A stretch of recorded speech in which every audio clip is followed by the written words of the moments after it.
मैं ज्ञान प्रकाश, आप सभी को मेरा प्यार भरा नमस्कार। आप सब कैसे हैं? मुझे पूर्ण विश्वास है आप अच्छे होंगे, खुशहाल होंगे। आइए, आज मैं परीक्षा से संबंधित इंडियन पॉलिटी का काफ़ी महत्वपूर्ण टॉपिक लेकर के आपके समक्ष उपस्थित हुआ हूं। आप ध्यान से सुनेंगे, काफ़ी महत्वपूर्ण टॉपिक है। और इसके पहले वीडियो में मैं भारत का महान्यायवादी एवं सॉलिसिटर जनरल की चर्चा किया था। तो भारत का महान्यायवादी जो होता है वो देश का प्रथम विधि अधिकारी होता है, और राज्य का जो महाधिवक्ता होता है वो राज्य का प्रथम विधि अधिकारी होता है। और हम आज चर्चा करेंगे और आपको जानकारी देंगे राज्य के महाधिवक्ता का। लेकिन राज्य की महाधिवक्ता टॉपिक शुरू करने से पहले मैं आप सभी छात्रों से यह कहना चाहता हूं कि ध्यान से सुनेंगे। आंखों में नींद बहुत है, आंखों में नींद बहुत है, सोना नहीं है। आंखों में नींद बहुत है मगर सोना नहीं है। यही समय है मेरे दोस्तों, यही समय है मेरे छात्रों, इसे किसी कीमत पर खोना नहीं है।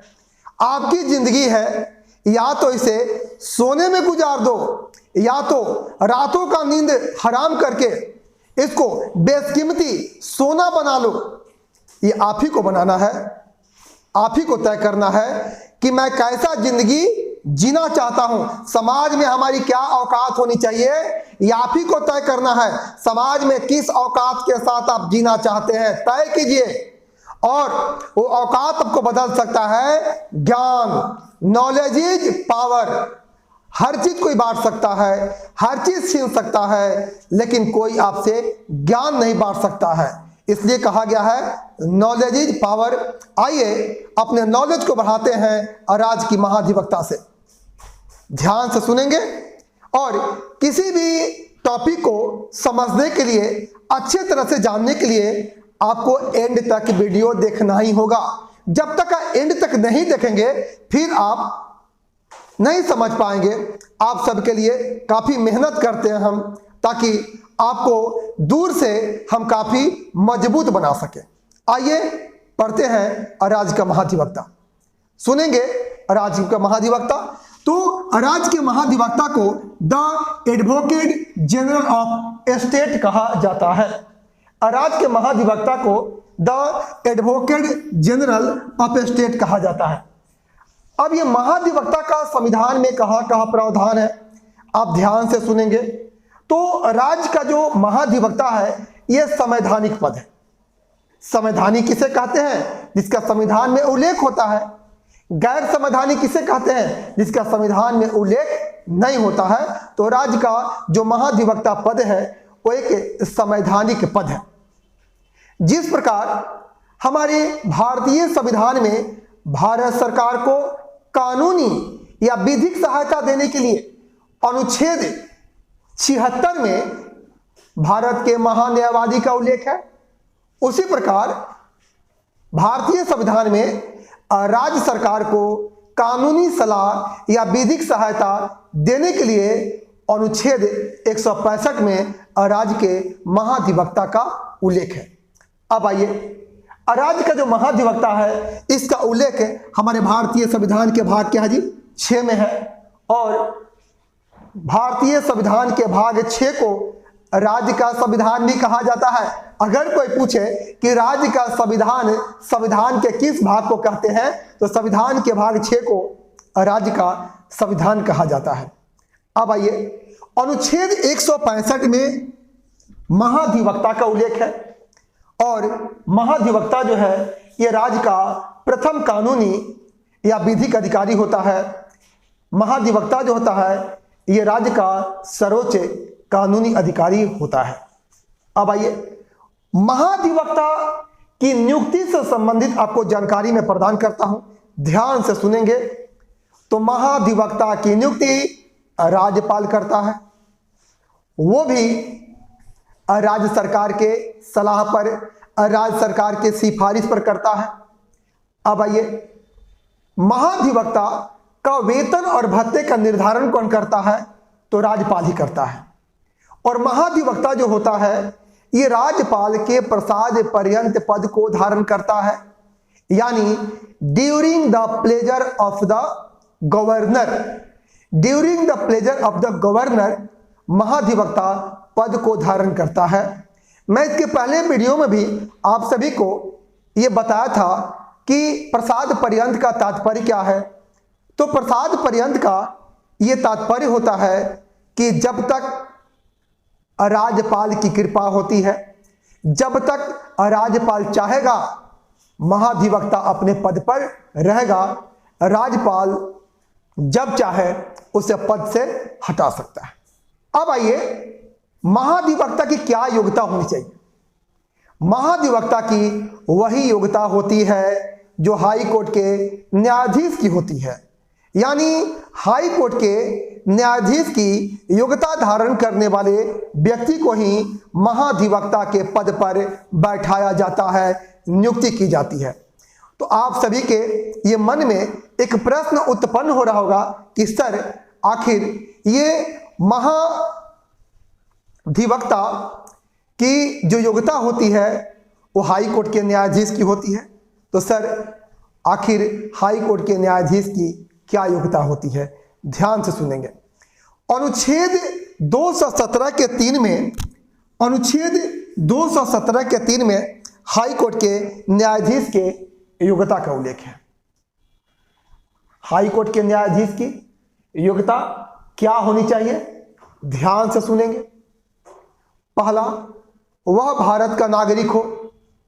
दूसरा, वह कम से कम 10 वर्ष तक किसी न्यायिक पद पर कार्य किया हो। और तीसरा योग्यता हो, वह कम से कम 10 वर्ष किसी उच्च न्यायालय में अधिवक्ता रहा हो। आप सभी को समझ में आ गया होगा कि अनुच्छेद 217 के 3 में हाई कोर्ट के न्यायाधीश की योग्यता का उल्लेख है। और हाई कोर्ट के न्यायाधीश की योग्यता होती है, पहला, वह भारत का नागरिक हो, वह कम से कम 10 वर्ष न्यायिक पद पर कार्य किया हो, या वह कम से कम 10 वर्ष अधिवक्ता के पद पर रहा हो। यही है हाई कोर्ट के न्यायाधीश की योग्यता। अब आइए, अब ये महाधिवक्ता के कार्य क्या होते हैं? तो महाधिवक्ता कार्य क्या होता है?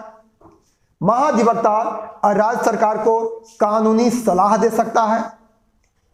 महाधिवक्ता न्यायालय में राज्य सरकार का पक्ष रख सकता है। महाधिवक्ता राज्यपाल को कानूनी सलाह दे सकता है और महाधिवक्ता राज्यपाल द्वारा दिए गए कानूनी कार्य को भी करता है। यह आपका महाधिवक्ता के कार्य हुए। ध्यान से सुनेंगे। राज्य सरकार को कानूनी सलाह कौन देता है? तो महाधिवक्ता देता है। राज्यपाल को कानूनी सलाह कौन देता है? तो महाधिवक्ता देता है। महाधिवक्ता राज्य के किसी भी न्यायालय में उसे सुनवाई का अधिकार होता है और महाधिवक्ता राज्य सरकार के विरुद्ध न्यायालय में कोई मुकदमा हो उसकी पैरवी करता है। ये आपका महाधिवक्ता के ये कार्य हुए। अब आइए मैं आपको बताता हूं कि महाधिवक्ता का विधानमंडल में क्या कार्य होते हैं, उसके क्या कर्तव्य होते हैं। ध्यान दें तो अनुच्छेद 177 में महाधिवक्ता का विधानमंडल में कर्तव्य की चर्चा की गई है। अनुच्छेद 177 के अनुसार महाधिवक्ता विधानमंडल की कार्यवाही में भाग ले सकता है, विधानमंडल की कार्यवाही में बोल सकता है एवं अपना विचार प्रस्तुत कर सकता है एवं उसे मत देने का अधिकार नहीं होता है।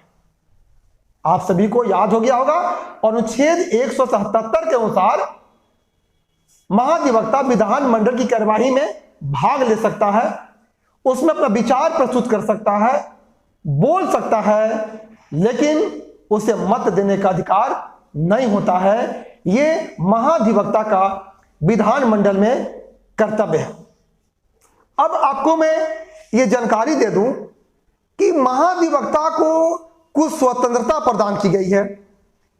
महाधिवक्ता अपना निजी वकालत कर सकता है, अपना निजी प्रैक्टिस कर सकता है, लेकिन उसके साथ एक शर्त होती है।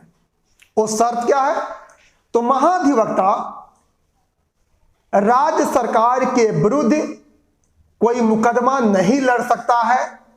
महाधिवक्ता राज्य सरकार के विरुद्ध किसी मुकदमे की पैरवी नहीं कर सकता है और महाधिवक्ता किसी निजी कंपनी में निदेशक के पद को ग्रहण भी नहीं कर सकता है।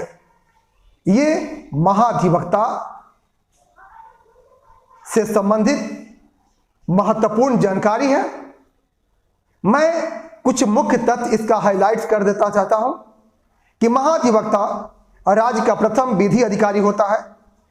किसी भी राज्य सरकार को कानूनी सलाह कौन देता है? तो महाधिवक्ता देता है।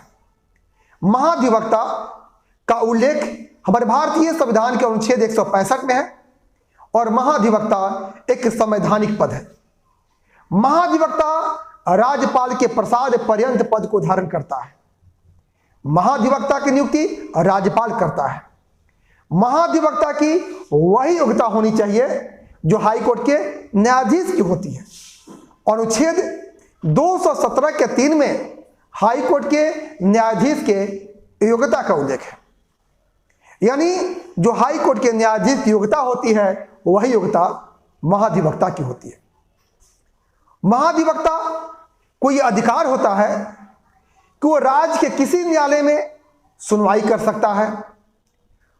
किसी न्यायालय में राज्य सरकार का पक्ष कौन रखता है? तो महाधिवक्ता रखता है।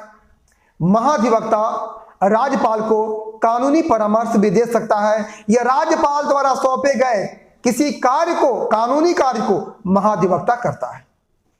अब आइए, महाधिवक्ता का विधानमंडल में क्या कर्तव्य है? तो अनुच्छेद 177 के अनुसार महाधिवक्ता विधानमंडल की कार्यवाही में भाग लेता है, बोल सकता है, अपना विचार प्रस्तुत कर सकता है एवं मत नहीं दे सकता है।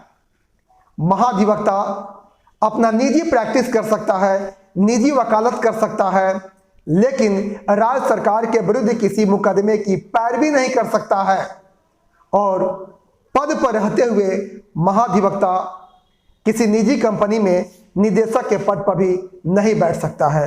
ये आपको महाधिवक्ता हुआ। प्लीज आप सभी से मेरा रिक्वेस्ट है, कृपया किसी भी टॉपिक को समझने के लिए एंड तक वीडियो जरूर देखें। जब तक आप एंड तक नहीं देखेंगे आपको वीडियो समझ में, पढ़ाई समझ में नहीं आएगा। इसलिए आप इस वीडियो को एंड तक जरूर देखें और मैं चलते चलते आप सभी से कहना चाहूँगा, प्लीज पढ़ाई कीजिए, अपने लक्ष्य को निर्धारित कीजिए। आपने जो सपना देखा है वो आप ही को पूरा करना है, दूसरा कोई पूरा नहीं कर सकता है। आप जिंदगी जीना चाहते हैं या गुजारना चाहते हैं, ये आप ही को तय करना है। बहुत बहुत धन्यवाद।